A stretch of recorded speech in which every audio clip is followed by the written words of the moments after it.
If Lidia Thorpe didn't say she was Aboriginal, I doubt she'd be a Greens senator. And even the Greens would be too ashamed to have hired such a nasty woman.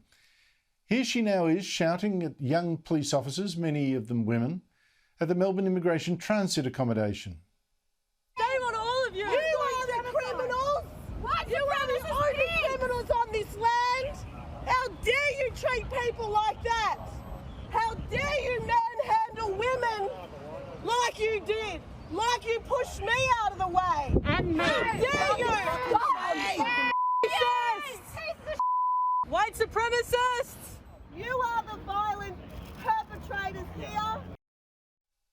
Thorpe was trying to stop the deportation of 12 detainees, and police had to push and pepper spray demonstrators to clear a path. Some demonstrators defaced the police vehicle.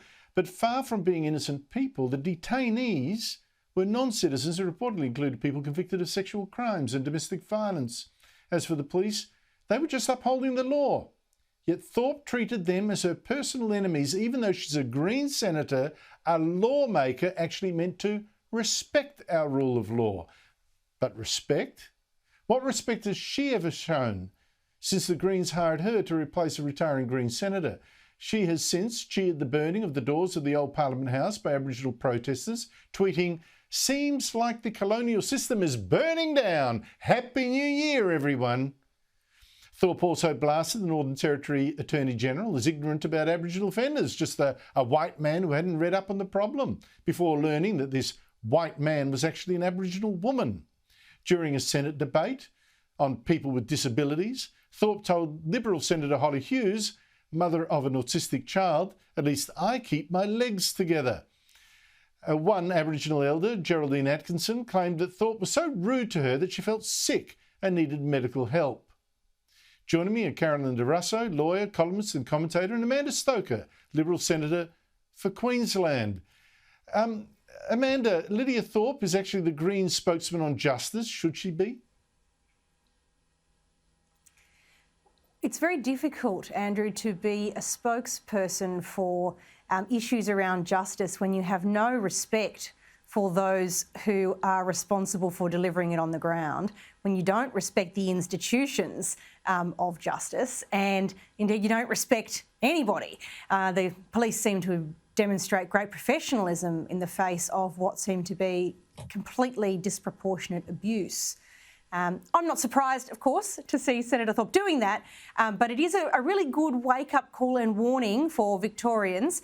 This woman is highly likely to be re-elected as a senator for Victoria at the upcoming election.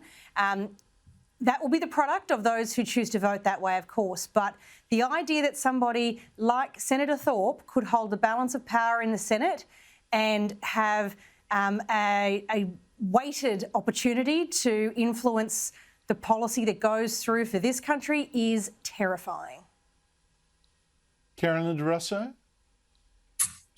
Again, like Amanda said, it's totally unsurprising. I only got about 15 seconds into the video, turned it off and thought, I'm just absolutely not going to waste my time.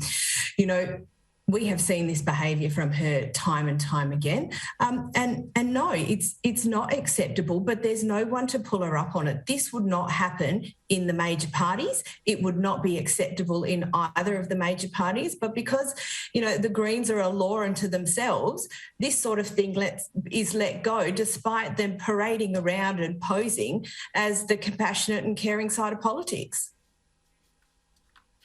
Yes, I totally agree. I don't get the long leash that the Greens are giving her to indulge in this kind of stuff.